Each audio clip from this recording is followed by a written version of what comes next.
Ang Pilipinas ngayon. Narito na ang pinakamainit na mga balita na nakalap sa bawat sulok ng bansa. Ihahatid sa bawat Pilipino saan man kayo sa mundo. Ang Pilipinas ngayon. Pakinggan ang bawat kaganapan sa bawat lalawigan. Ito ang Pilipinas ngayon.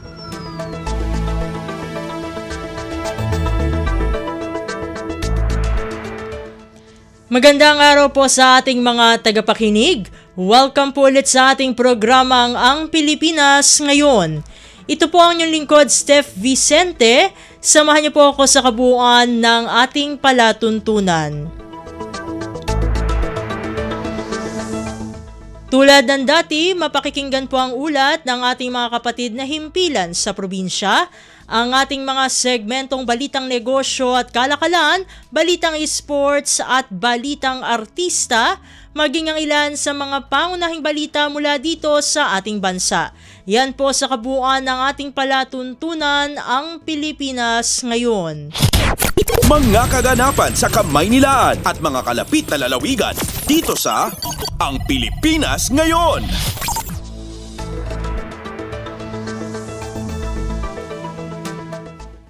Sa mahalagang balita, Pangulong Ferdinand R. Marcos Jr. ipinag-utos ang pagpapabilis sa pagbibigay ng serbisyo o ng benepisyo para sa pamilya ng mga nasawing sundalo at pulis. Ang detalye ng balita ihahatid sa atin ni Raquel Bayan. Siniguro ni Pangulong Ferdinand Marcos Jr. ang mas mabilis at pinasimpleng proseso ng pagkuha ng benepisyo para sa mga pamilya ng mga sundalo at pulis na killed in action o yung nasawi habang ginagampanan ng kanilang tungkulin. Sa paggunita sa mga bayani sa araw ng Kagitingan, sinabi ni Pangulo Marcos na nakalulungkot malaman na hindi pa lahat ng pamilya ng mga killed in action personnel ay nakatanggap na ng financial assistance sa ilalim ng Comprehensive Social Benefits Program. Dahil dito, inatasan ni Pangulo Marcos ang mga kinaukulang tanggapan ng pamahalaan na sila na ang kumumpleto sa mga kinakailangan documentary requirement upang agad na matanggap ng mga ito ang benepisyo. Ngayong araw, ipinagkaloob ng pamahalaan ng 250,000 peso na first tranche o unang bahagi sa kabuang 500,000 pesos. Bukod pa dito ang 100,000 pesos na magmumula sa tanggapan ni Pangulo Marcos. Sabi ng Pangulo, hindi pababayaan ng gobyerno ang pamilya ng mga sundalo at pulis anuman ang mangyari sa mga ito. Simplihan po natin para po lahat ng mga dapat tumanggap ng tulong sa ating pamahalaan ay mabibigyan kaagad kapag sila ay namatayan, sila ay naabutan ng malas at napunta sa ganyan ang serbisyo ng kanilang mahal sa buhay. Kaya yan po ang ating ginagawa po ngayong araw. Tinitiyak po natin na lahat po ng mga pamilya na nawalan ng mahal sa buhay ay mabigyan ng kanilang benepisyo sa pinakamadaling panahon at sisimulan po natin ngayong araw. Mula sa Malacanang para sa Bagong Pilipinas, Raquel Bayan, Radyo Pilipinas, Radyo Publiko. Kumpleto, detalyadong balitaan, di papahuli sa mahahalagang kaganapan. Kamustahin ang inang bayan, ang Pilipinas ngayon. Samantala, Bagong Pilipinas Marketplace Platform ng Department of Trade and Industry o DTI mas magbibigay ng maraming oportunidad sa mga micro, small and medium enterprises o MSMEs ayon kay Pangulong Ferdinand R. Marcos Jr. Ang kabuang ulat ihahatid naman sa atin ni Alvin Baltazar. Pinuri ni Pangulong Ferdinand R. Marcos Jr. ang Bagong Pilipinas Marketplace Platform ng DTI. Ang nasabing platform ng ahensya ay naglalayon direktang ikonekta ang mga negosyante sa international buyers na magpapalawak sa merkado ng mga MSMEs. Sinabi ng Pangulo na sa pamamagitan ng Bagong Pilipinas Marketplace app ay maipapakita ng mga nasa MSME ang kanilang produkto sa mas malaking market. Ipinahayag ng Chief Executive na sa pamamagitan ng app na inilunsad, inaasahan nilang mas magkakaroon ng matatag na business-to-business na e-commerce platform na magtatampok ng mga produkto at serbisyong ipagmamalaking Pilipino. Maituturing niya itong isang mahalagang tagumpay, sabi ng Pangulo, kung pag-uusapan ay digital transformation sa hanay ng local industries. Pakinggan natin si Pangulong Ferdinand R. Marcos Jr. Dahil nga sa internet, dahil sa digital space, Hindi na importante kahit na kung nasaan sa mundo, kaya nilang makita ang magiging produkto ninyo. Kaya nilang mag-contact sa inyo. Mula sa Palasyo ng Malacanang para sa Bagong Pilipinas, Alvin Baltasar, Radyo Pilipinas, Radyo Publiko.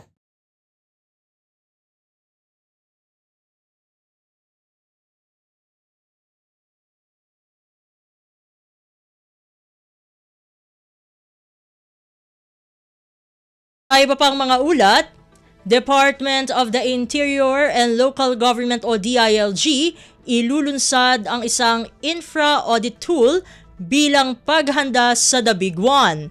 Ang detalye ng balita ihahatid naman sa atin ni Ray Ferrer. Katakda ng ilunsad ng Department of the Interior and Local Government ang Infrastructure Audit Tool. Gagamitin ito para suriin ang structural integrity ng mga gusali bilang paghahanda sa malakas na lindol o ang The Big One sa Metro Manila at mga kalapit na lugar. Sinabi ni DILG Undersecretary for Local Government Marlo Iringan sa pamamagitan ng Harmonized Infrastructure Audit Tool, masisiguro ang katatagan ng mga gusali sa bansa laban sa lindol.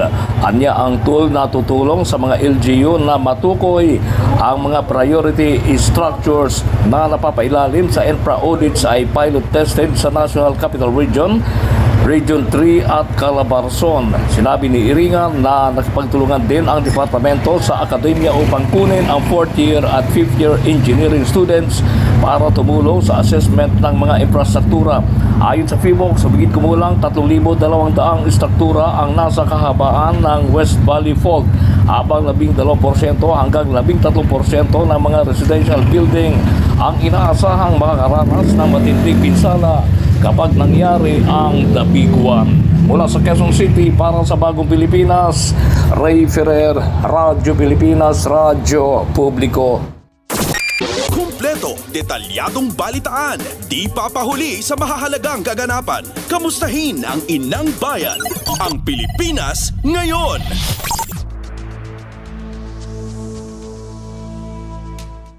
Samantala, Party List Solon, ikinalungkot ang kumpirmasyon ng pagkasawi ng isa sa ating mga kababayan na nasa Myanmar. Ang kabuang ulat ihahatid naman sa atin ni Kathleen Forbes. Nagpaabot ng pakikiramay si OFW Party List Representative Marisa Magsino sa pamilya ng Pilipinong nasawi sa lindol sa Myanmar. Anya nakapanlulumang balita ang kumpirmasyong ito mula sa DFA. Batay sa pahayag ng ahensya, kinumpirma na ang natagpuang labi ay si Francis Aragon, isa sa 4 na Pilipinong iniulat na nawawala matapos ang tumamang lindol sa Myanmar. Panawagan naman ang kinatawan sa DFA at sa mga kinauukulang ahensya ng pamahalaan na pag-ibayuhin ang kanilang koordinasyon at aksyon upang masiguro ang mabilis at maayos sa paghahanap sa iba pa nating mga kababayang nawawala. Pagtiyak pa ni Magsino ng patuloy sa magbabantay at makikipag-ugnayan upang matiyak ang karampatang tulong at suporta sa mga apektadong pamilya. Mula Kamara para sa Bagong Pilipinas, Kathleen Forbes, Radyo Pilipinas, Radyo Publiko. Pasada ng mga balita mula sa Pilipinas para sa mga Pilipino saan man sa mundo.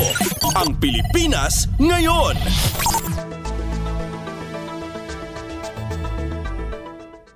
Sa iba pang mga balita, Bureau of Jail Management and Penology o BJMP at Department of Agrarian Reform o DAR muling nagkasundo para sa farm-to-jail food provision. Balikan natin si Ray Ferrer para sa naturang balita. Magtuloy-tuloy pa ang pagsusupply ng pagkain ng mga magsasaka sa Bureau of Jail Management and Penology sa buong bansa.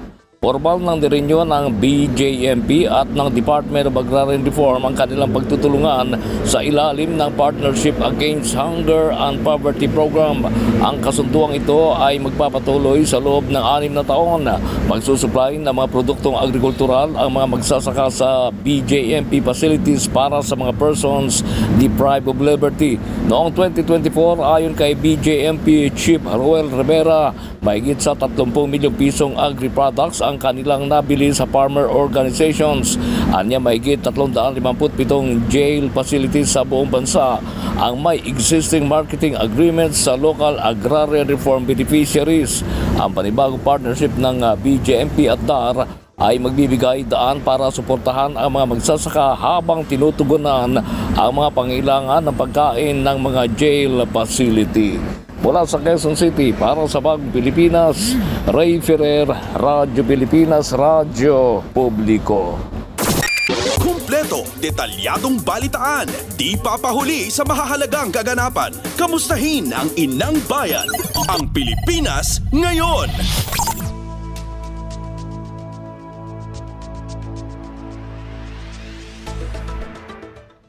Samantala, North Luzon Expressway o NLEX handa na sa malaking volume ng mga sasakyan ngayong Semana Santa. Ang kawang ulat ihahatid naman sa atin ni Mary Ann Bastasa. Tiniyak ng pamunuan ng North Luzon Expressway na handa na ito para sa buhos ng mga motoristang babiyahe palabas ng Metro Manila ngayong Semana Santa. Ayon sa MPTC, karagdagang 1,500 mga tauhan ang ipapakalat sa kahabaan ng NLEX SC-TEX para sa pinalawak na patrol visibility at toll plaza assistance. Kabilang sa ide-deploy ang karagdagang traffic at toll operations personnel, kabila ang security at incident response teams. Ito'y para masiguro na matutugunan ang inaasahang mas malaking traffic volume mula ngayong weekend hanggang sa April 21. Muli namang hinikayat ang mga motoristang dadaan ng NLEX na bumiyahe sa non-peak hours para maiwasan ang mahabang trapiko at delay. Mula sa NLEX para sa Bagong Pilipinas, Mary Ann Bastasa, Radyo Pilipinas, Radyo Publiko. Pasada ng mga balita mula sa Pilipinas para sa mga Pilipino saan man sa mundo. Ang Pilipinas ngayon.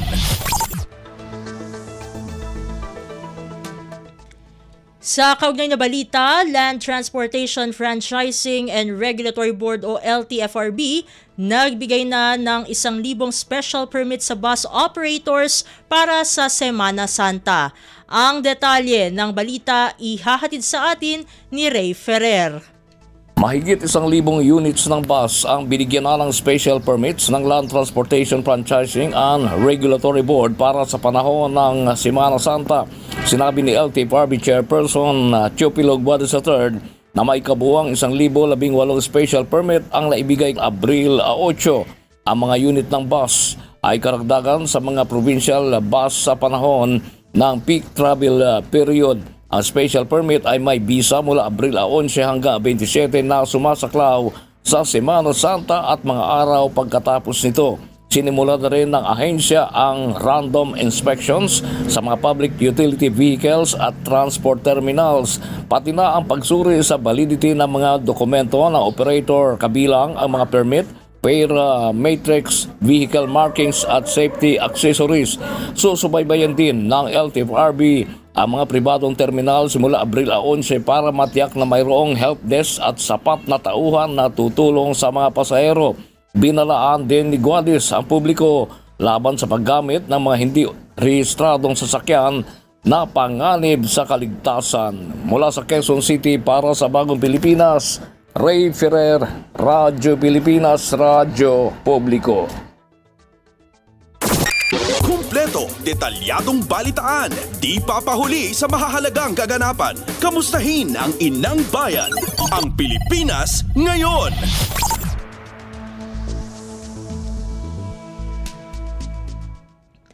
Samantala, paggunitan ng mahal na araw, isang pagkakataon upang mapalalim ang pananampalataya ng mga debotong Katoliko. Narito ang kabuuan ng balita na ihahatid sa atin ni Mary Rose Rosero ng Radyo Magazine. Muling nagpaalala ang Philippine Historical Association sa tunay na sinisimbolo ng paggunita ng mahal na araw. Sa pagpasok sa panahong ito, binibigyang diin ng simbahang Katoliko ang mga mahalagang gawain ngayong Kwaresma at ng mahal na araw. Inaanyayahan ang lahat na makibahagi at makisa sa taimtim na paggunita ng pagpapakasakit, pagkamatay at muling pagkabuhay ng Panginoong Hesukristo.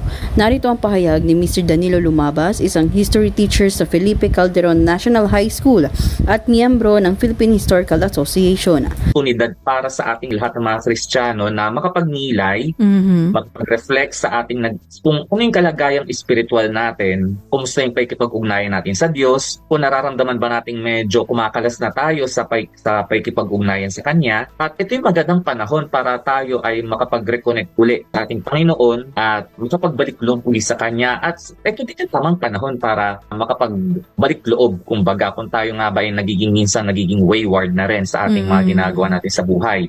Mula sa Radyo Magazine para sa Bagong Pilipinas, ito si Mary Rose Rosero, Radyo Pilipinas, Radyo Publiko. Pasada ng mga balita mula sa Pilipinas para sa mga Pilipino saan man sa mundo. Ang Pilipinas Ngayon. Sa iba pang mga ulat, 7 milyong pisong halaga ng party drugs na harang ng Bureau of Customs o BOC sa Port of Clark. Ang kabuang ulat ihahatid naman sa atin ni DK Zarate. Napigilang makapasok sa Pilipinas ang mga parcel na naglalaman ng mga party drugs na galing Belgium. Inihalo mga ecstasy tablet sa mga kahon ng gummy candies, Belgian waffles at iba pang produkto. Ayon sa Bureau of Customs, nagkakalaga ng mahigit sa 7.63 milyong piso ang nasabing kontrabando. Naging matagumpay ang pagpigil sa mga illegal na droga matapos matanggap ang impormasyon patungkol sa shipment na naglalaman ng bawal na gamot. Ito naman ay bineripika at kumpirmadong illegal na droga nga ang laman ng mga kahon. Ayon kay Customs Commissioner Benito Rubio, mula sa gabay ni Pangulong Ferdinand Marcos Jr., patuloy ang kanilang ginagawang operasyon bilang suporta sa National Anti-Drug Crusade at proteksyonan ang ating mga kababayan laban sa mga drug smuggling. Mula sa lungsod ng Maynila para sa Bagong Pilipinas, DK Zarate, Radyo Pilipinas, Radyo Publiko. Kumpleto, detalyadong balitaan, di papahuli sa mahahalagang kaganapan. Kamustahin ang inang bayan, ang Pilipinas Ngayon. Samantala, House Panel Chair umaasang ikokonsidera ang karapatan ng mga Overseas Filipino Worker o OFW na makaboto kaugnay sa petisyon laban sa online voting.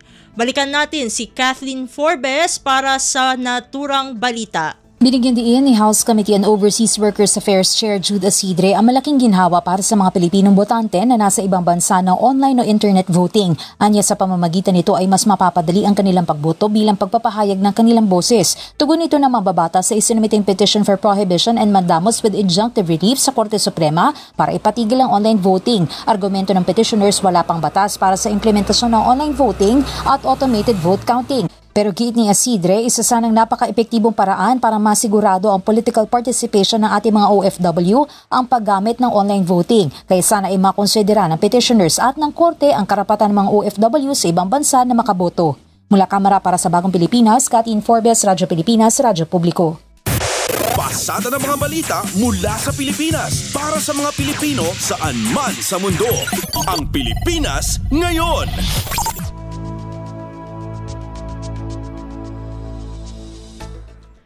Sa iba pang mga ulat, Mocha Uson pinatigil na sa kanyang team ang paggamit ng kanyang campaign jingle na sinasabing may double meaning.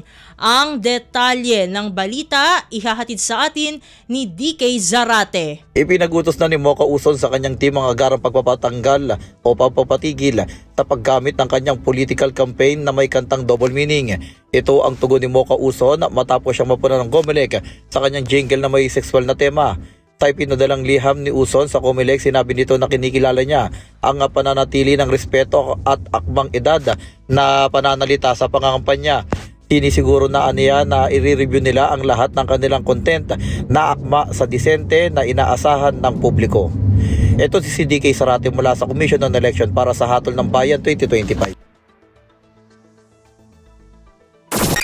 Kumpleto, detalyadong balitaan, di papahuli sa mahahalagang kaganapan. Kamustahin ang inang bayan, ang Pilipinas Ngayon.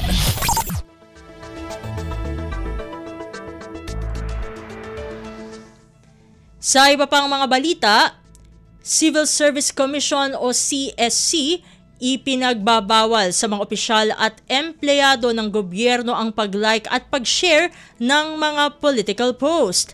Balikan natin si Ray Ferrer para sa balita. Mahigpit na ipinagbabawal ng Civil Service Commission sa mga opisyal at empleyado ng gobyerno ang makilahok sa partisan political activity. Kabilang sa pinagbabawal ang pag-like, pag-share at iba pang mga post sa social media sa panahon ng kampanya para sa halalan sa Mayo 12 ngayong taon. Ang pagbabawal ay nakasaad sa ilalim ng CSC Memorandum Circular No. 3-2025 o ang paalala na huwag makibahagi sa partisan political activities sa panahon ng kampanya ng 2025 midterm elections. Ang pagbabawal ay nakapaloob din sa Administrative Code of 1987, Omnibus Election Code at Local Government Code. Sino man ang lumabag ay maaaring masuspindi sa tungkulin ng 1 hanggang 6 na buwan para sa unang pagkakasala at pagtanggal sa serbisyo para sa pangalawang pagkakasala. Mula sa Quezon City, para sa Bagong Pilipinas, Ray Ferrer, Radyo Pilipinas, Radyo Publiko. Pasada ng mga balita mula sa Pilipinas para sa mga Pilipino saan man sa mundo. Ang Pilipinas ngayon. Samantala, Party List Group nilinaw ang allotment provision sa Magna Carta of Filipino Seafarers. Ang kabuang ulat ihahatid naman sa atin ni Melanie Valdos Reyes. Nilinaw ng Kabayan Party List ang ilang mga issues kaugnay ng allotment provision sa Magna Carta of Filipino Seafarers. Ayon sa Party List Group, ang allotment ay matagal ng bahagi ng Standard Employment Contract ng mga Pinoy Seafarers at isinama lamang ito sa bagong batas upang maiwasan ang kalituhan. Ang allotment ay 80% ng basic at fixed overtime at hindi ang kabuoang kita, hindi rin ito buwis o anumang bahagi nito ang kinukuha ng gobyerno. Hindi rin bahagi ng nasabing porsyento ang mga bonuses, incentive pays na kanilang tinatanggap. Klinaro rin ng Party List Group na hindi kailangang kapamilya lamang ang alati bagkus maaaring ipangalan ng seafarers sa kanyang sarili upang maitabi ang kita habang ito ay nasa barko. Diin ng grupo walang itinakdang exchange rate sa ilalim ng Magna Carta pero tinitiyak ng batas na maibibigay sa kanila ang pinakamataas na palitan. Panawagan ni Party List Representative Ron Salo, pangunahing may akda ng batas sa mga institusyon at iba pang sektor na tumulong sa pagbibigay ng tamang kaalaman at impormasyon sa mga seafarers at kapamilya nito upang maiwasan na malinlang ng masasamang loob. Mula Kamara para sa Bagong Pilipinas, Melanie Valdos Reyes. Radyo Pilipinas, Radyo Publiko. Kumpleto, detalyadong balitaan, di papahuli sa mahahalagang kaganapan. Kamustahin ang inang bayan, ang Pilipinas ngayon.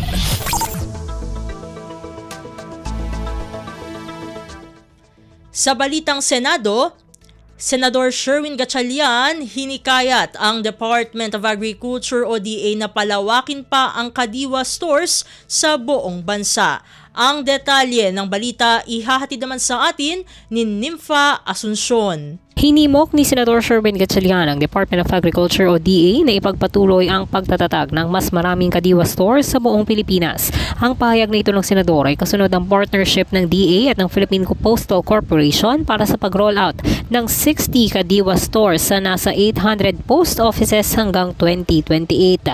Ayon kay Gatchalian, kapuri-puri ang hakbang na ito dahil mas maraming mga Pilipino ang magkakaroon ng access sa mas murang pagkain. Binigyang din ng Senador na kapag mas nagiging malapit sa taong bayan ang mas murang produktong pang-agrikultura ay nababawasan ang financial burden ng mga Pilipino. Matitiyak rin niya nitong lahat, anuman ang kakayahang pinansyal, ay magkakaroon ng kapasidad na makabili ng masustansyang pagkain. Giniit rin ni Gatchalian na sa pamamagitan ng hakbang na ito ay maeengganyo at matutulungan ang ating mga magsasaka sa buong bansa. Mula Senado, para sa Bagong Pilipinas, Nympha Asuncion, Radyo Pilipinas, Radyo Publiko. Pasada ng mga balita mula sa Pilipinas para sa mga Pilipino saan man sa mundo. Ang Pilipinas ngayon. Samantala, Manila's Finest, meron ng bagong hepe. Ang kabuang ulat ihahatid naman sa atin ni Lawrence Tanhoco. Nakatakdang palitan sa pwesto si Police Brigadier General Arnold Thomas Ibay bilang direktor ng Manila Police District o MPD. Base sa kautusan na ibinaba ng PNP, epektibo ngayon araw, Abril 10 taong 2025, papalitan si General Ibay ni Police Brigadier General Benigno Leonod Guzman, inaupo bilang officer in charge ng MPD. Ililipat naman si General Ibay sa Police Regional Office Negros Island Region kung saan uupo rin siya bilang OIC nito. Ang nasabing kautusan ay pirmado at inilabas ni Police Major General Constancio Chinayog Jr., ang Director for Personnel and Records Management ng PNP. Matatandaan na si General Ibay ay naupo bilang MPD District Director noong October 17, 2023 kung saan pinamunuan nito sa loob ng higit isang taon ang tinaguriang Manila's Finest. Mula pa rin dito sa lungsod ng Maynila para sa Bagong Pilipinas, ako si Lawrence Tanhoco, Radyo Pilipinas, Radyo Publiko. Kumpleto, detalyadong balitaan, di papahuli sa mahahalagang kaganapan. Kamustahin ang inang bayan, ang Pilipinas ngayon.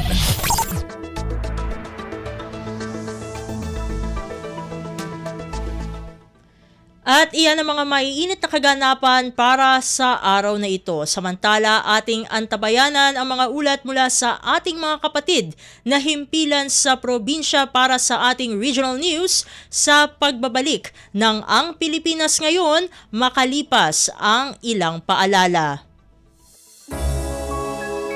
Bilang paggunita sa Semana Santa, pansamantalang mawawala sa himpapawid ang Radyo Pilipinas simula April 17, Huwebes Santo, hanggang April 19, Sabado de Gloria. Magbabalik kami sa regular broadcast sa April 20, Linggo ng Pagkabuhay. Isang ligtas at mapayapang Semana Santa sa ating lahat. Para may maayos na pundasyon para sa kabataang Pilipino, inutos ni Pangulong Ferdinand R. Marcos Jr. na magpatayo ng Child Development Centers or CDCs sa mga low-income barangays sa bansa. These CDCs are venues for the implementation of early childhood care and development center programs and services, especially the early learning programs and family support program. Sa mga center na ito, maaaring makapaglaro, makapagbasa, at makapag-aral ang ating mga kabataan. It can also be used as a resource center for developmentally appropriate learning materials and a laboratory for conducting research, data gathering, and innovations about early childhood. Pangako ng Pangulo na hindi titigil ang pamahalaan sa pagbibigay ng kinakailangang suporta para sa mga bata dahil sila ang magmamana at magpapatibay naman ng pundasyon ng ating bansa sa hinaharap. The government continues to find ways to support our children so they can grow, they can thrive and reach full potential. Through health and community programs, we remain committed to helping them become productive members of our society. Para sa iba pang mga balita at impormasyon, manatiling nakatuto. Tapat sa pag-uulat. Radyo Pilipinas, Radyo Publiko, 738. Hatol ng Bayan. Election Quick Facts. National and local positions. Sa darating na May 12, 2025 midterm elections, ang bawat botanteng Pilipino ay pipili ng mga bagong leaders para sa national and local positions kabilang ang 12 senators, members of the House of Representatives, at party list representatives at local government officials gaya ng governor, mayor, board members at councilors. Kasabay nito ay idiraos rin ang kauna-unahang Bangsamoro Parliament elections kung saan 25 members of the parliament at 40 party representatives ang ihahalal ng ating mga kapatid sa BARMM. Hatol ng Bayan. Election Quick Facts. This is a public service announcement. Maging handa sa oras ng sakuna. Para sa iyo at sa iyong pamilya, laging siguruhin. Go Bag ay nakahanda at naglalaman ng mga sumusunod. Ilang pirasong damit, ready-to-eat na pagkain at inuming aabot ng 3 araw. Personal na gamit para sa inyong hygiene. First aid kit kabilang ang alcohol, bandages, gamot sa lagnat, ubo at sipon, pati na rin ang inyong vitamins at maintenance medicines. Maglagay ng pito, flashlight, lighter o posporo. Huwag kalimutan ang mga charger o power bank. At higit sa lahat, isama ang mga importanteng gamit gaya ng inyong mga legal na dokumento, IDs, ATM o passbook, insurance at iba pa. This is a public service announcement. Public service announcement from PBS, Presidential Broadcast Service, and Radyo Pilipinas. Radyo Pilipinas World Service Online, reaching you in digital format. Anytime, anywhere. From Manila, Philippines. Balita mula sa lalawigan sa bawat rehiyon ng ating bayan. Dito sa Ang Pilipinas Ngayon.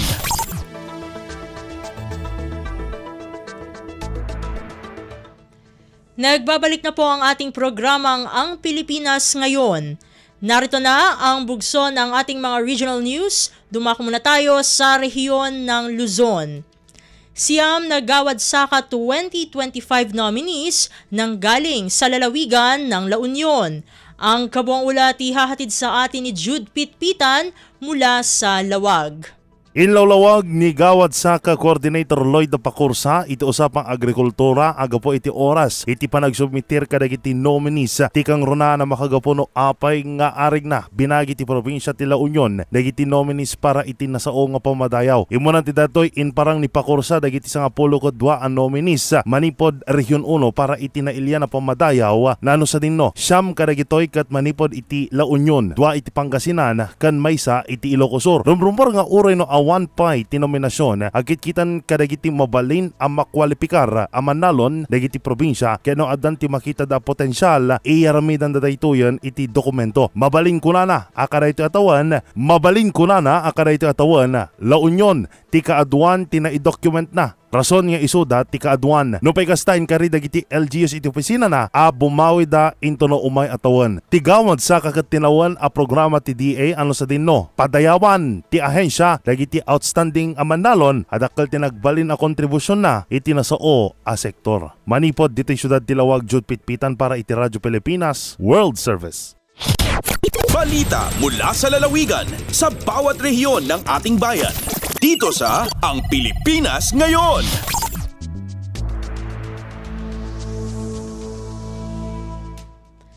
Inyong napakinggan ang ulat ni Jude Pitpitan mula sa Lawag. Puntahan naman natin ang Agoo. 1,747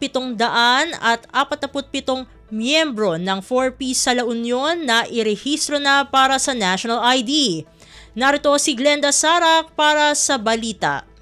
Nakarehistron iti National ID ti 1,747 ang miyembro ti Pantawid Pamilyang Pilipino Program no 4Ps manipod iti 5 ili ti La Union, particular ti Agoo, Bagulin, Bangar, Kabakan, Pugo. Gapod ito iti balegi a National ID registration kan authentication process nga insayang ka ti Philippine Statistics Authority kan ti Department of Social Welfare and Development kadagitoy ang munisipyo manipod Pebrero aginggat Marso.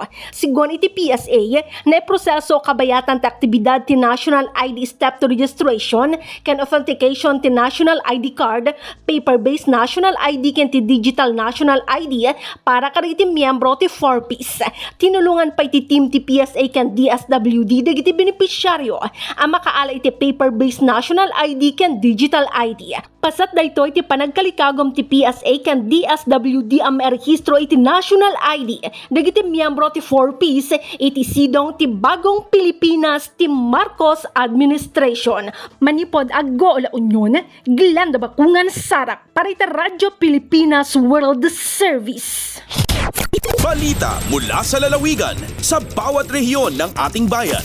Dito sa Ang Pilipinas Ngayon.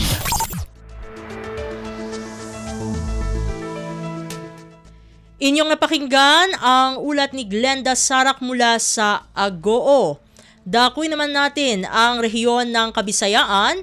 4 na araw na Basic Incident Command System o BICS training isinagawa ng PDRMO Eastern Samar para sa DRRM coordinations mula sa Department of Education o DepEd. Ang detalye ng balita ihahatid naman sa atin ni Sok Aberia mula sa Borongan. Nagpapadayon na ito na patkaadlaw nga Basic Incident Command System o BICS training agad Dumaran Provincial Disaster Risk Reduction and Management Office Eastern Samar, Abulig Technical and Office of the Civil Defense Eastern Visayas sa gimbubuhat a Premier Hotel Function Hall Abril 8 nga 11. 39 nga mga individual na partisipar hining nga BICS training akadamaan in Disaster Risk Reduction and Management Coordinator ang DPD Eastern Samar Division ug ang Schools Division ng Borongan City ngan pirang kawan ang Philippine National Police ug ang Department of Information and Communications Technology Eastern Samar. Basikan Mrs. Evelyn Caliba, Administration and Training in Charge sa PDRMO, ginlalauman nga adton magtatangpo sini nga paghag-id adton magkakamayadan gingkikinanglan nga mga hibaw ug skills nga importante aplikasyon ng mga pangunang konsepto ug prinsipyo incident command system anuman nga sitwasyon sugad ang planned events ug panahon hin mga emerhensiya ug kalamidad. Tikang syudad ng Borongan, Sok Aberia, Radyo Pilipinas World Service. Balita mula sa lalawigan sa bawat rehiyon ng ating bayan. Dito sa Ang Pilipinas Ngayon. Inyong napakinggan ang ulat ni Sok Aberia mula sa Borongan. Dumako naman tayo ngayon sa Sogod. Bagong Municipal Health Officer ng Bayan ng Malitbog, Southern Leyte, formal na nanumpa. Ang kabuang ulat ihahatid naman sa atin ni Ruel Bugnos. Formal nga giabi-abi sa lungsod sa Malitbog, Southern Leyte ang bag-o niini nga Municipal Health Officer. Kanitong miyaging adlaw nga Lunes, Abril 7, 2025, formal nga nanumpa si Dr. Christian K. Polenio kang Municipal Mayor Tony Lura isip bag-o nga MHO sa lungsod. Kini nagtimaan sa pagsugod sa iya nga serbisyo nga liderato sa pagpauswag sa kahimsog o kaayuhan sa matag Malitboganon. Uban sa iya nga kahanas sa dedikasyon o gugma alang sa panglawas sa publiko, masaligo ng LGU nga ang opisina sa panglawas anaa sa kamot nga dunay katakos. Mahinumduman nga pila na usab ka tuig ang milabay nga nagserbisyo si Dr. Polenio sa lungsod ubos sa Doctor to the Barrio program kon DTTB sa Department of Health Eastern Visayas Center for Health and Development. Kalabot niini nanawagan karon og suportang LGU sa tanan nga mga Malitboganon sa bag-o nga MHO sa lungsod alang sa mga ipatuman pa nga mga programang serbisyo sa natad sa maayo nga panglawas sa mga komunidad. Balita gikan sa Southern Leyte, kini si Ruel Bugnos para sa Radyo Pilipinas sa World Service. Balita mula sa lalawigan sa bawat rehiyon ng ating bayan. Dito sa Ang Pilipinas Ngayon.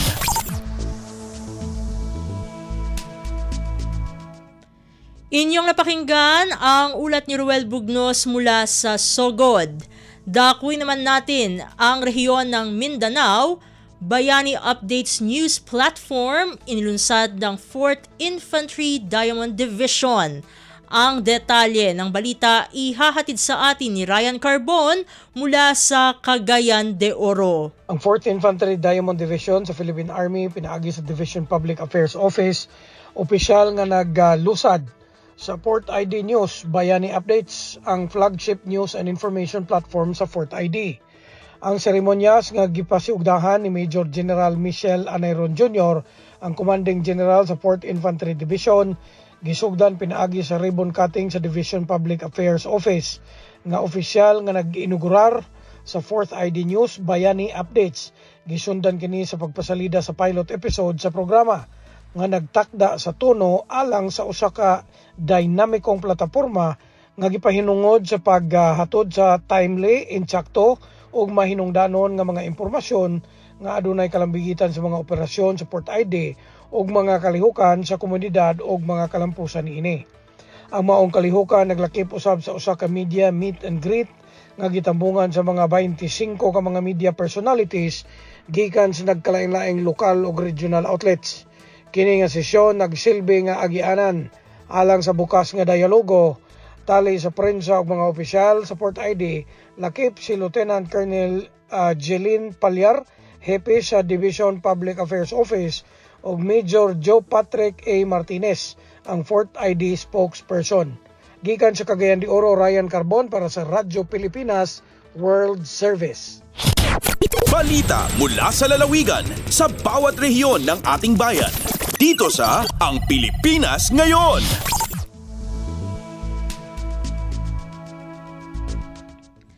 Inyong napakinggan ang ulat ni Ryan Carbon mula sa Cagayan de Oro. Puntahan naman natin ang Zamboanga. 2 individual na lumabag sa Comelec gun ban natimbog ng Zamboanga Sibugay Police. Narito si Leslie Cubol para sa balita. Nadagpan sa Tungawan o sa Ipil Municipal Police Station sa managlahing operasyon ang duha ka mga personalidad gumikan sa paglapas sa Republic Act 10591 o Comprehensive Firearms and Ammunition o sa Omnibus Election Code. Sa lungsod sa Tungawan ning lalawigan sa Zamboanga Sibugay sa gipahigayong drug bypass operation nakuhaan ang suspitado og usa ka kalibre 45 nga pistola nga may usa ka magazine nga puno sa mga bala. Samtang sa Ipil, nasikop ang usa ka individual sa dihang may responde ang kwerpo sa kapulisan sa tawag sa usa ka concerned citizen nga may armadong lalaki nga naglibot-libot sa ilang panimalay. Misulay punta kini gaikyas apan nasikop ra gihapon siya sa kapulisan. Nakuha gikan sa posisyon sa maong suspek ang dili dokumentadong .38 nga pistola. Sukad gipatuman ang Comelec gun ban ni adtong Enero 2 ning tuiga, mikabat na sa 14 ka mga personalidad ang nadakpan sa kapulisan sa Zamboanga, Sibugay nga nagupot og dili lisensyadong mga armas. Gikan diri sa Radyo Pilipinas Zamboanga, kini Celeste Cubol para sa Radyo Pilipinas World Service. Balita mula sa lalawigan sa bawat rehiyon ng ating bayan. Dito sa Ang Pilipinas Ngayon. Inyong napakinggan ang ulat ni Leslie Cubol mula sa Zamboanga. Dumako naman tayo sa Butuan. Mahigit 10 milyong pisong halaga ng discount voucher matagumpay na ipinamahagi ng Department of Agriculture o DA Caraga sa mga magsasaka sa Agusan del Sur. Ang detalye ng balita ihahatid naman sa atin ni Dayanara Sumapad. Ang Department of Agriculture Caraga mihimo sa malampusong pagapod-apod sa discount voucher nga nagkantidad og 10.9 milyones pesos sa Barangay Alegria, San Francisco, Agusan del Sur, Baguhay lamang. Kini nga inisyatiba ubos sa Masagana Rice Industry Development Program diin nagtumong sa pagsuporta sa pagpananom og humay ug pagpausbaw sa produksyon niini. Mukabat sa 2,700 ka benepisyaryo sa mag-uuma ang nakadawat og voucher. Lakip ang fertilizer discount vouchers nga nagkantidad og 7,957,362 pesos, biofertilizer discount voucher nga nagkantidad og 1,794,595 pesos og soil ameliorants discount voucher nga nagkantidad og 1,178,457 pesos. Kini nga paningkamot nagpakita sa pasalig sa pagpalambo sa lokal nga sektor sa agrikultura ug paghatag gahom sa mga mag-uuma sa rehiyon. Gikan sa Radyo Pilipinas Butuan, Dayan Sumapad para sa Radyo Pilipinas World Service. Balita mula sa lalawigan sa bawat rehiyon ng ating bayan. Dito sa Ang Pilipinas Ngayon. Inyong napakinggan ang ulat ni Dayanara Sumapad mula sa Butuan. Puntahan naman natin ang Iligan. PNP Iligan City mas paiigtingin ang seguridad sa mga simbahan at pasyalan ngayong Semana Santa at Summer Vacation. Ang kabuang ulat ihahatid naman sa atin ni Sheriff Timhar Habib Majid. Hingpit nga nangandam ang Iligan City Police Office o ICPO sa pagpatuman sa mas hugot nga seguridad sa dakbayan, isip kabahin sa paghandom sa umaabot nga Semana Santa ug Summer Vacation. Matud ni ICPO spokesperson Police Major Zandrex Panolong, usa sa ilahang tutukan mao ang mga simbahan, diin gilawman ang daghang deboto nga mutambong sa nagkalain-laing kalihukan. Gawas sa mga simbahan, tutukan usab nila ang mga pasyalan ug mga iladong destinasyon sa dakbayan nga kasagaran adtuan sa mga turista ug bakasyonista. Samtang nagsugod na usab ang pagsaka sa ihap sa mga biyahe sa mga terminal sa bus ug jeepney sa dakbayan. Sa Marso pa lang, moabot na sa 9,000 ka biyahe ang natala ug kinigilaw man nga mosaka pa samtang nagkaduol na ang Semana Santa. Gipasalig usab sa mga otoridad nga magpabiling luwas ug hapsay ang tibok dakbayan, dili lang sa mga deboto kundi lakip na ang mga turista nga mobisita karong Semana Santa. Gikan sa Radyo Pilipinas Iligan, kini Sheriff Timhar alang sa Radyo Pilipinas World Service. Balita mula sa lalawigan sa bawat rehiyon ng ating bayan. Dito sa Ang Pilipinas Ngayon.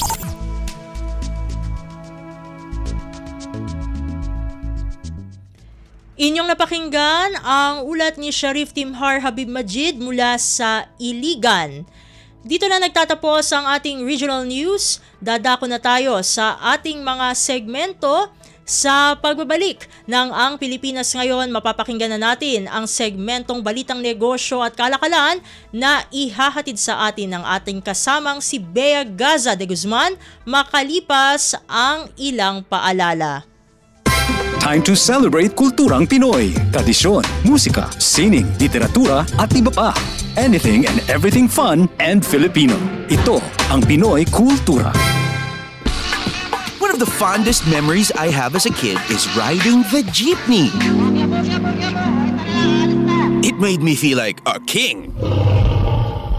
Dahil ito ang King of the Road. The jeepney or jeep is a cultural symbol that has transported us to school, the office, sa mall, at sa iyong first date. Mura, makulay, at mabilis. Yan ang ating jeep. Maaari bang umusog-usog ng konti? Sakay na! Yan ang Pinoy kultura because our culture is cool.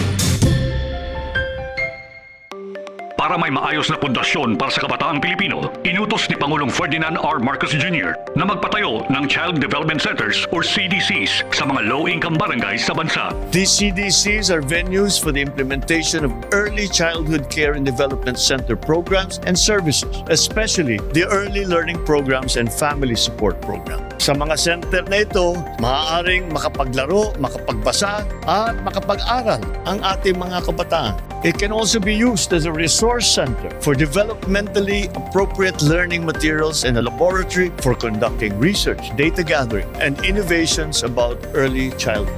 Pangako ng Pangulo na hindi titigil ang pamahalaan sa pagbibigay ng kinakailangang suporta para sa mga bata dahil sila ang magmamana at magpapatibay naman ng pundasyon ng ating bansa sa hinaharap. The government continues to find ways to support our children so they can grow, they can thrive and reach full potential. Through health and community programs, we remain committed to helping them become productive members of our society. Para sa iba pang mga balita at impormasyon, manatiling nakatuto. Tapat sa pag-uulat. Radyo Pilipinas, Radyo Publiko 738. Bilang paggunita sa Semana Santa, pansamantalang mawawala sa himpapawid ang Radyo Pilipinas simula April 17, Huwebes Santo, hanggang April 19, Sabado de Gloria.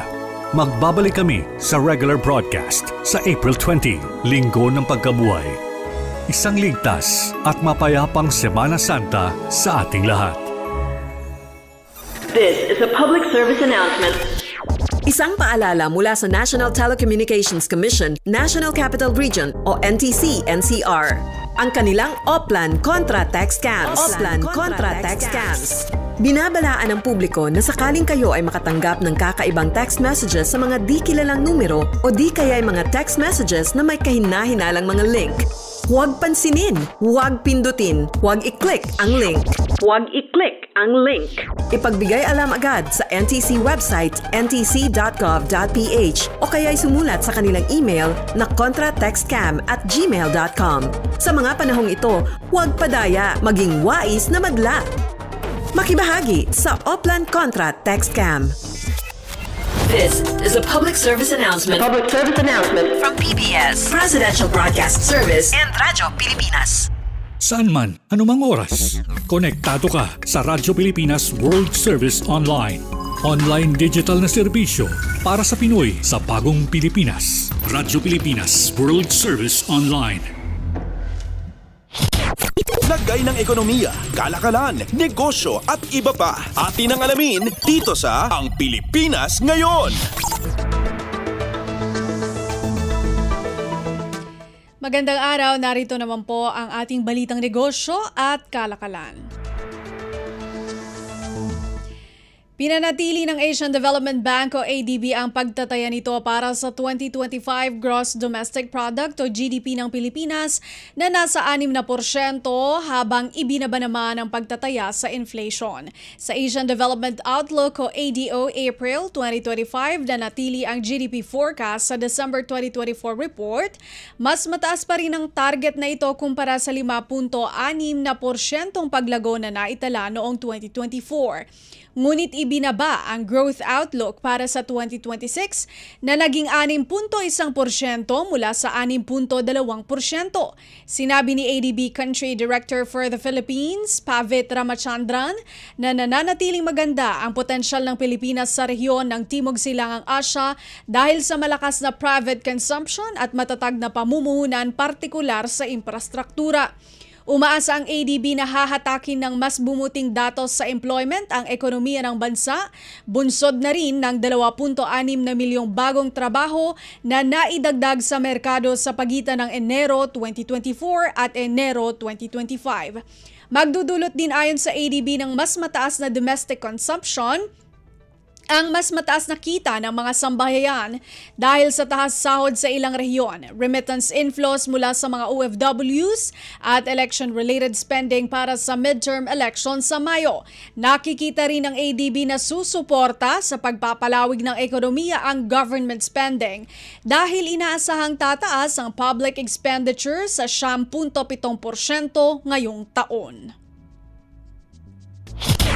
Lagay ng ekonomiya, kalakalan, negosyo at iba pa. Atin ang alamin dito sa Ang Pilipinas Ngayon. Palalakasin pa ng Department of Labor and Employment o DOLE ang targeted job fairs at digital skills training initiatives nito pagkatapos ng eleksyon. Ito yung upang ipagpatuloy ang pakikinabang sa labor force. Ginawa ni Labor Secretary Bienvenido Laguesma ang pahayag matapos iulat ng Philippine Statistics Authority o PSA na tumaas ang bilang ng mga Pinoy na mayroong trabaho sa buwan ng Pebrero na nasa 49.1 milyon mula sa 48.75 milyon sa kaparehong period ng nakaraang taon.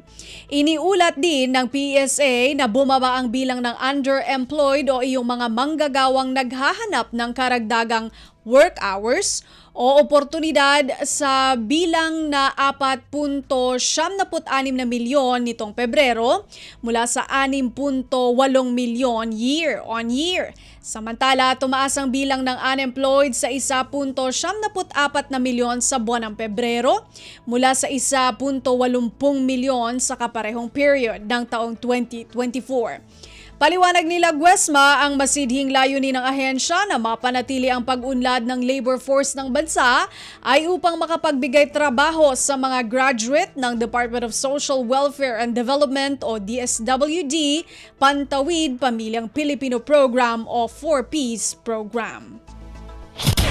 Lagay ng ekonomiya, kalakalan, negosyo at iba pa. Atin ang alamin dito sa Ang Pilipinas Ngayon. Inanunsyo ng Securities and Exchange Commission o SEC na lumipat na ito sa online at paperless pagdating sa pagproseso ng company registration. Sa pamamagitan nito, mapapadali na ang pagproseso ng mga aplikante at hindi na kinakailangang magsumite ng hard copies ng physically signed o notarized documents. Nag-issue ang komisyon nitong April 4 ng SEC Memorandum Circular No. 3 Series of 2024 na nagsasaad ng mandatory use ng SEC Super Easy Registration Online o ZERO.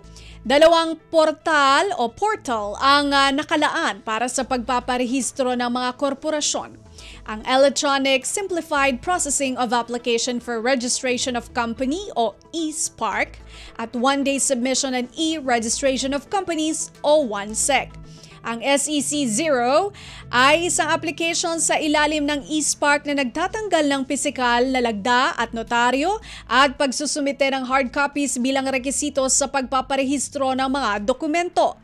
Nakakonekta ang sistemang ito sa Electronic SEC User Registration Environment o eSecure, kung saan kinakailangan munang ilagay ang credentials ng users bago ma-access ang online services ng SEC at nakakonekta rin sa Electronic Submission Authentication Portal o ESAP na gumagamit ng one-time passwords o OTPs upang ma-authenticate electronically ang mga SEC-required documents bilang kapalit ng conventional paper-based signatures. Matatanda ang inilunsad ng komisyon ng SEC Zero noong July 2024 bilang kabahagi ng ikatlong wave ng digital initiatives nito. Buhat ng pasimula ng SEC Zero, umaabot na sa mahigit 1,800 ang naitalang mga kumpanyang nagparehistro rito. Pahayag ni SEC Chairperson Emilio Aquino, pinatutunayan ng SEC Zero ang hangarin ng komisyon na gawing digitalize at sustainable ang proseso upang mapadali at mapabilis ang pag-setup ng mga negosyo. Sa pamamagitan ng online, maaari nang gawin ang company registration kahit kailan at kahit saan. Lagay ng ekonomiya, kalakalan, negosyo at iba pa. Atin ang alamin dito sa Ang Pilipinas Ngayon.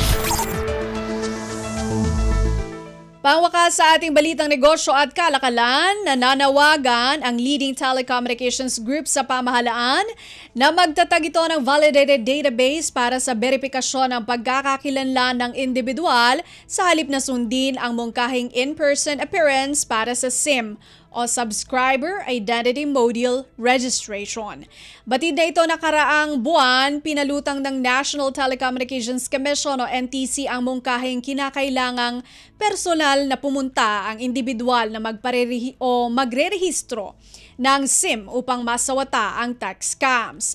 Nauna nang iniulat na mayroong mga nakarehistrong SIM cards ang ibinibenta online na nagbubukas ng oportunidad para sa mga kriminal upang isagawa ang kanilang iligal na mga aktibidad. Naniniwala ang NTC na sa pamamagitan ng personal appearance, mahuhuli na ang mga nasa likod ng umaabuso sa mandated registration. Ngunit ipinaliwanag ng Philippine Chamber of Telecommunications Operators o PCTO na ang pagbabago ng SIM registration mula online sa face-to-face ay lubhang magpapabagal sa proseso.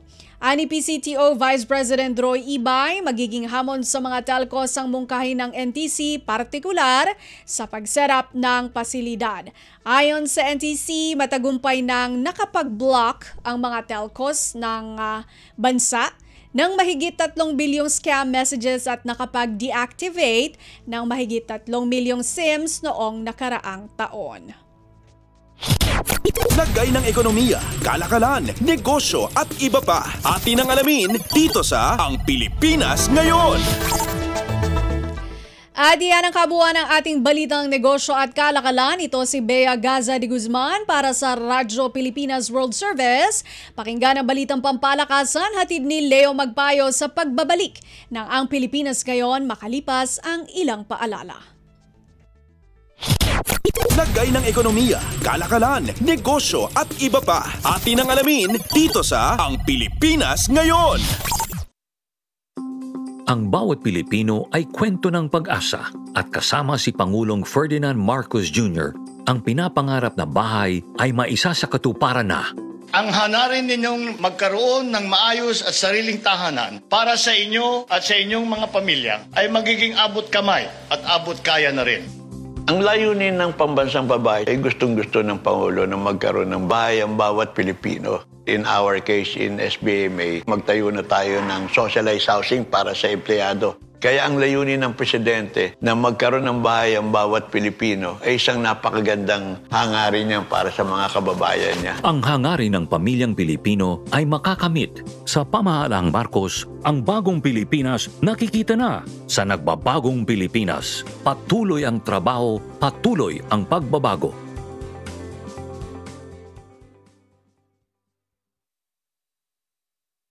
Ito ang Radyo Pilipinas World Service. Radyo Pilipinas World Service. Ang online digital platform station ng Presidential Broadcast Service, Bureau of Broadcast Services. Radyo Pilipinas World Service. Nagsisilbing makabagong tulay sa paghahatid ng balita, impormasyon at mga programa para sa mga Pilipino sa iba't ibang panig ng mundo gamit ang online services sa inyong mga social media application. Radyo Pilipinas World Service. Ang online digital station ng Pilipino para sa Pilipino, saan mang dako ng mundo. Updates at pinakahuling mga usapin sa mundo ng palakasan. Atin ang pakinggan dito sa Ang Pilipinas Ngayon.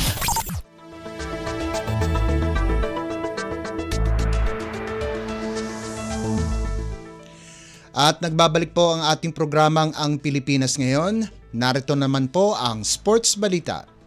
Nagmistulang retro game ang laban sa pagitan ng San Miguel at Meralco sa Rizal Memorial Coliseum kung saan nagbalik tanaw ang Philippine Basketball Association o PBA para markahan ang ika-50 anibersaryo ng liga nitong Miyerkules. Suot ng San Miguel ang kaisa-isang natitirang orihinal na prangkisa sa liga, ang mga jersey na dinisenyo noon pang 1982 season. Sa kabilang panig, suot naman ng reigning Philippine Cup champions na Meralco ang jersey na inspired sa kuponan ng Ready Kilowatts noong dekada 70 sa panahon pa ng Manila Industrial and Commercial Athletic Association o MICAA. At sa laro, tinakasan ng San Miguel ang Bolts 110-98 para kunin ang kanilang ikalawang sunod-sunod na panalo habang bumagsak sa 2-1 ang record ng Meralco. Nakapagtala ng impresibong double-double si Junmar Fajardo sa nalikom nitong 28 puntos at 10 rebounds kasama pa ang 4 na assist at 1 tapal. Nakakuha naman ng tulong si Fajardo kina CJ Perez sa nalikom nitong 29 na puntos at 11 puntos mula kay Jeron Teng. Pinangunahan naman ni Chris Newsom ang Bolts sa narehistro nitong 27 puntos, 7 assists, 4 na rebounds at 2 steals habang nagambag si Kurt Rayson ng 14 na puntos. Nasayang din ang tig-12 puntos ni na Aaron Black at Raymar Jose, pati na rin ang 10 puntos ni Cliff Hodge. Sa naunang laban, kinuha ng Magnolia ang kanilang ikalawang sunod-sunod na panalo pagkarang dominahin ang Converge 83-71. Naging mainit ang palad ni Ian Sangalang para sa hot shots kung saan nakakuha ito ng 18 puntos at 9 na rebounds kasama pa ang 4 na assists. Hindi naman nagpahuli si Zav Lucero sa kapwa nitong 18 puntos, sahog pa ang 5 rebounds at 2 assists. Nagdagdag naman ng 11 puntos si Russell Escoto para sa hot shots. Samantala, pinangunahan naman ni na big men Justin Arana at Justin Baltasar ang Fiber Xers na parehong nakagawa ng double-double kung saan si Arana ay nakapagtala ng 14 na puntos at 14 na rebounds habang nakagawa ng 11 puntos at 13 boards si Baltasar.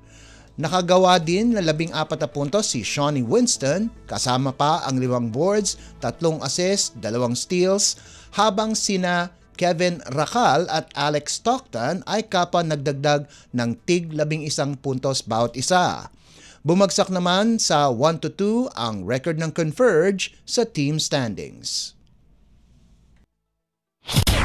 Updates at pinakahuling mga usapin sa mundo ng palakasan. Atin ang pakinggan dito sa Ang Pilipinas Ngayon.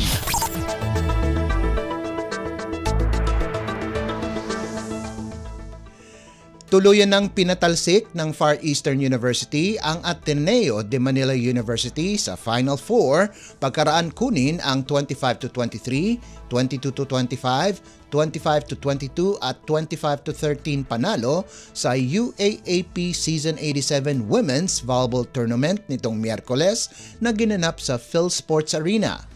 Nanguna si Faida Bacangke sa opensa ng Lady Tambaraos sa kanyang 19 na puntos habang nag-ambag sina Gers Petalio at Chenny Tagaod ng 13 at 12 puntos ayon sa pagkakasunod para tulungan ang FEU na mapaganda ang kanilang record sa 8-4 para maging solido ang kanilang pwesto sa ikatlo sa team standings.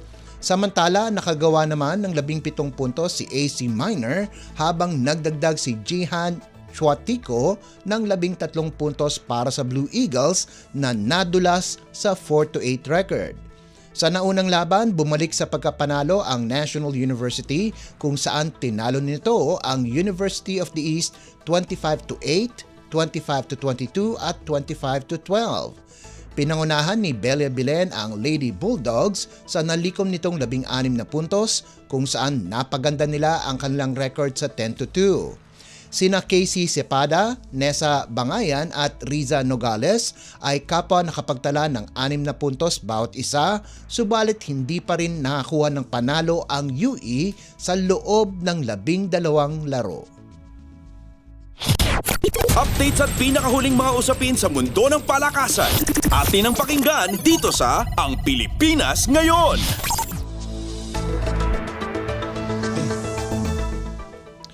Pinangalanan bilang Rookie of the Year si JD Kagulangan ngayong season sa Korean Basketball League o KBL. Nakapagrehistro si Kagulangan ng mga average na 7.3 points, 4.3 assists, 2.4 rebounds at 1.5 steals kada laro sa kanyang rookie season simula nang sumali ito sa koponan ng Suwon KT Sonic Boom nitong Enero. Nagtapos sa ika-4 na pwesto ang Sonic Boom pagkatapos ng elimination round, tangan ang record na 33 wins at 21 losses. Samantala, si Carl Tamayo ng Chanwon LG Sakers ay pinangalanan sa Mythical 5. Nag-average naman si Tamayo ng 15.1 points, 5.8 rebounds at 2.2 assists kung saan nagtapos ang Changwon sa elimination round sa ikalawang pwesto na may 34-20 win-loss record. Pinangalanan naman si An Yong-jun ng Seoul SK Knights bilang domestic most valuable player habang ang kanyang teammate na si Jamil Warney ay pinarangalan bilang foreign MVP. Kasama ni Tamayo, An at Warney sa Mythical Team ay sina Asem Maray ng LG Sakers at Kim Song-hyung ng SK Knights. Updates at pinakahuling mga usapin sa mundo ng palakasan. Atin ang pakinggan dito sa Ang Pilipinas Ngayon.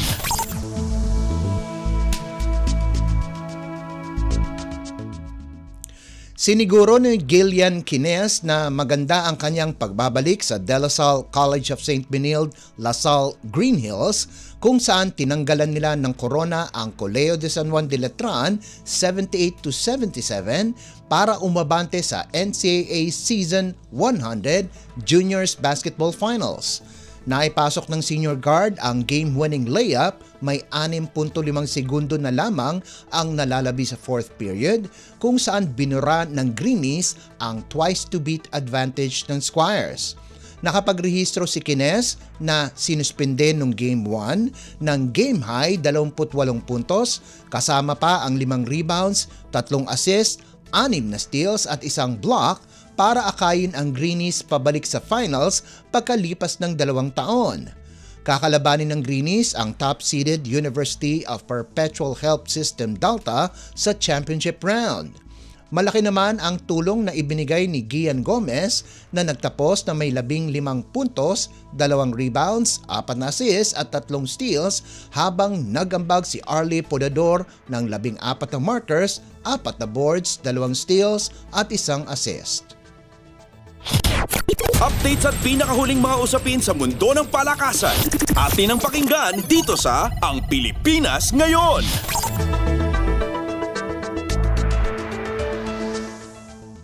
At yan ang pinakahuling balita sa larangan ng palakasan. Ito po si Leo Magpayo. Samantala, antabayanan nyo naman po ang segmentong Balitang Artista na ihahatid sa inyo ni Mama JT sa pagbabalik ng ating programang Ang Pilipinas Ngayon pagkalipas ng ilang paalala. Updates at pinakahuling mga usapin sa mundo ng palakasan. Atin ang pakinggan dito sa Ang Pilipinas Ngayon.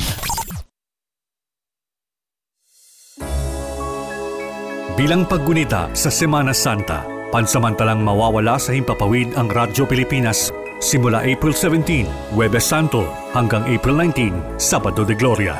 Magbabalik kami sa regular broadcast sa April 20, Linggo ng Pagkabuhay. Isang ligtas at mapayapang Semana Santa sa ating lahat.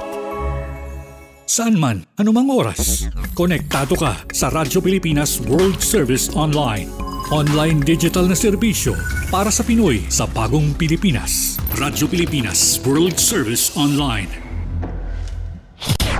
Ang latest, ang hottest sa showbiz and entertainment. Heto na sa Ang Pilipinas Ngayon.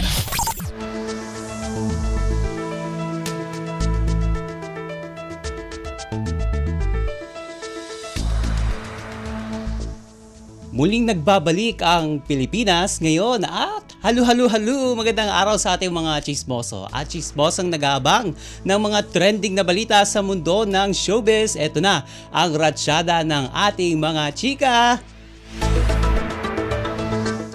Ito, natagpuan na ang sinasabing Kenneth na kauna-unahang crush ng kapamilya actress na si Catherine Bernardo. Ito ay sa katauhan ni Dr. Kenneth Hizon na siyang itinuturing na unang puppy love ni Catherine Bernardo. Ayon sa netizens, tiyak na nagulo ang nanahimik na buhay ngayon ni Doc Kenneth dahil trending lang naman siya sa social media at may identity reveal pa nga bilang isa na ngayong doktor. Matatandaan na ang aktres ang umamin na matatandaan na ang aktres ay umamin sa kanyang first crush noong grade 2 pa lang siya sa Flower Lane Montessori Children's House sa Cabanatuan City sa Nueva Ecija. At noong October 2024 lang siya naging lisensyado. Itong si Doc Kenneth dahil naipasa niya ang Physician Licensure Examination o PLE sa Far Eastern University kung saan siya nagtapos ng Medical Technology bilang kanyang pre-med. At maraming nagsabing bagay naman sila ni Kath at Doc Kenneth, kaya lang baka hindi sanay sa buhay showbiz ang guy, kaya dapat pag-isipang mabuti daw kung may plano siyang ligawan ang aktres. Ang latest, ang hottest sa showbiz and entertainment. Heto na sa Ang Pilipinas Ngayon.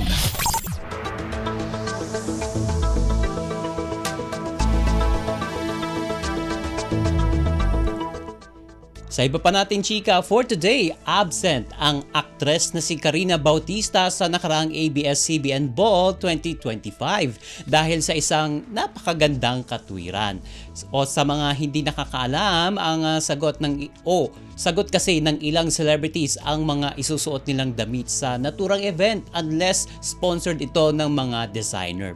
Hindi kasi lahat ay ini-sponsoran bukod pa sa babayarang glam team para dumalo sa nasabing okasyon. At maraming fans ang nagtatanong kay Karina kung bakit hindi siya dumalo sa nasabing ball ng Kapamilya Network. Narito ang sagot ng actress, and I quote, "Gusto ko lang sagutin yung mga tanong nyo tungkol o kung bakit hindi ako nakapunta sa ABS-CBN Ball.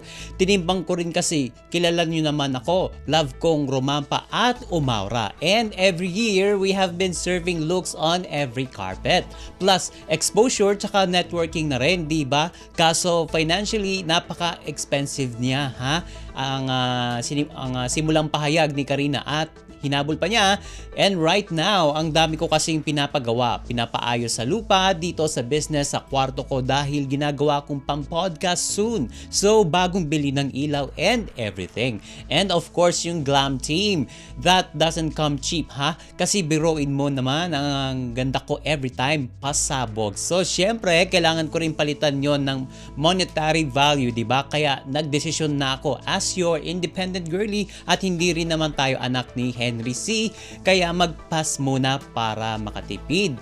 At ayoko rin naman kasi magkautang dahil hate na hate ko po yan. Akala ko nga hindi nyo naman mapapansin na hahanapin ba ako doon? Parang hindi naman. At pagtatapos niya, thank you guys very very much. Promise, babawi tayo sa next ball.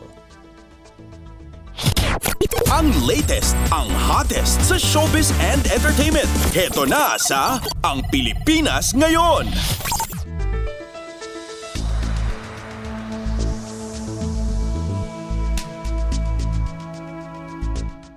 Eto pa, nakarating sa kaalaman ng aktres na si Bella Padilla ang pang-iintriga sa kanya ng isang netizen sa social media platform na X na umano'y in-unfollow niya sa Instagram ang kapamilya stars na sina Kyle Echari at Piolo Pascual. Nakasanayan na kasi na pati ang pag-unfollow sa social media accounts ng mga artista ay nagbabadya o nagpapahiwatig na may gap o hindi pagkakaunawaan sa isa't isa, kaya big deal ito sa mga kamarites natin dyan. Kung magjowa naman ang nag-unfollowan, karaniwang indikasyon nito ng hiwalayan o on the rocks ang relasyon nila. Samantala, ibinahagi mismo ni Bella sa kanyang ex account ang ex-post ng netizen na tila nang iintriga sa kanya. Ni-retweet naman ito ni Bella at sa kanya na mismo galing ang kumpirmasyong totoo ito. Pero wala raw silang hidwaan dahil naglinis lang daw talaga itong si Bella ng kanyang social media account at sinabihan naman daw niya si Kylie tungkol dito. Kwento niya, quote and quote, I woke up one day and I was following around 7,000 people. So now, I'm trying to declutter by bringing my following down to 0 slowly, and then will follow my friends back one by one after. I was just talking to Kyle about this last night, sabi niya. Nang tanungin na isang netizen na akala raw niya ay may hidwaan sila ni Papa P o ni Piolo, Sabi niya, never. He's one of my most trusted friends in our industry. Oh, I know, I just don't like fake news. Paliwanag pa ng aktres kung bakit kinailangan pa niyang mag-explain. Ang latest, ang hottest sa showbiz and entertainment. Heto na sa Ang Pilipinas Ngayon.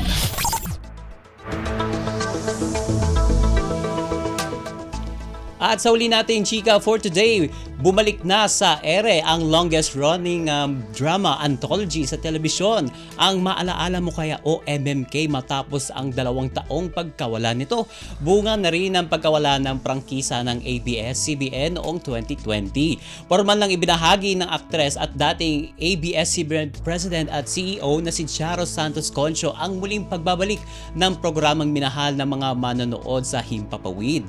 Sa panayam sa kanya ng ABS-CBN News, sinabi ni Charo na makalipas ang 2 taon, muli na ngang maririnig ang tinig niya sa pagbabasa ng liham at pagsasalaysay ng mga totoong kwento ng buhay ng mga karaniwang tao at celebrity. Nabanggit din ni Charo na ang pilot episode ng pagbabalik MMK ay magtatampok sa buhay ni The Voice USA Season 26 Grand Champion at kapamilya singer Sofronio Vasquez. Gaganap daw sa kanya ang aktor na si Elijah Canlas. Bukod dito, isa rin sa mga miyembro ng Nations Girl Group na BINI ang itatampok nila, subalit hindi pa siya pinangalanan. At mapapanood ang MMK sa online platforms ng Kapamilya Network. Ang latest, ang hottest sa showbiz and entertainment. Heto na sa Ang Pilipinas Ngayon.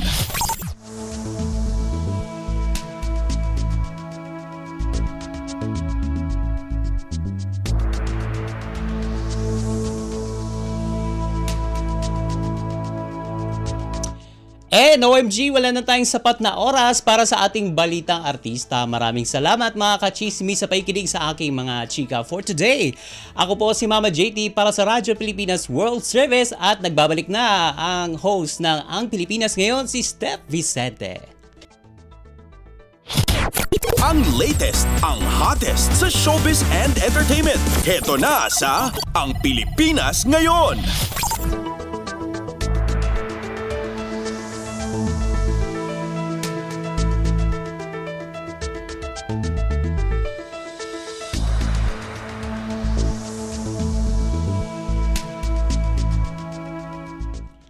Inyo pong napakinggan ang ating segmentong Balitang Artista. At yan po ang naging kabuuan ng ating programa para sa araw na ito. Samantala, magpapasalamat na tayo sa ating mga nakasama sa studio na sina Milo Jonella, Susan Aizon, Hiro Lucero at Anthony Pimentel. Maraming salamat din sa ating executive producer para sa araw na ito na si Jerome Toledo. Salamat din sa mga naghatid ng mga ulat mula sa Kamaynilaan at mga probinsya. Pinasasalamatan din natin ang mga naghatid sa atin ng segmentong Balitang Negosyo at Kalakalan na si Bea Gaza de Guzman, ng segmentong Balitang Sports na si Leo Magpayo at ng segmentong Balitang Artista na si Mama JT. At syempre, maraming salamat sa ating station manager na si Mr. Ray Sampang. Maraming salamat po hanggang sa susunod na edisyon ng ating palatuntunan. Huwag kalimutang mag-like, mag-follow at mag-subscribe na sa mga social media account o page ng Radyo Pilipinas World Service upang maging laging updated sa mga mahahalagang balita. Ito pong muli ang inyong lingkod, Steph Vicente. Mabuhay po tayong mga Pilipino. At yan ang Pilipinas Ngayon. Muling samahan si Ben Blones sa parehong oras at alamin ang pinakahuling mga kaganapan at balita saan man kayo naroon. Ang Pilipinas Ngayon!